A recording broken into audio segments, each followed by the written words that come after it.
Yatar bolsam ya Allah, turar bolsam inşallah.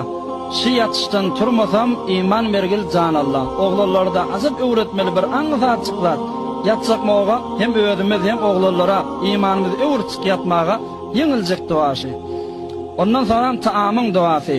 Nahar il polniya, Şami polniya, sonra Türkmençe dua. Elhamdülillah, elhamdülillah, elhamdülillah. Hayru bereket, nuru rahmet. Irskallar köp bolsun, belalar def bolsun. Avlatlarımız alim bolsun, zalimlara galip bolsun.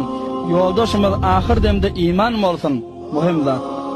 Ölülerimize rahmet, dirilerimize mağfiret, mallarımıza bereket, cennet qadasından, Kevser şarabından, cennet hurlarından, nurlu cemalından bizlere nasip et. Amin. Bi hurmeti seyyidel murselin velhamdülillahi rabbil alamin. Bi hurmet bi rahmetike ya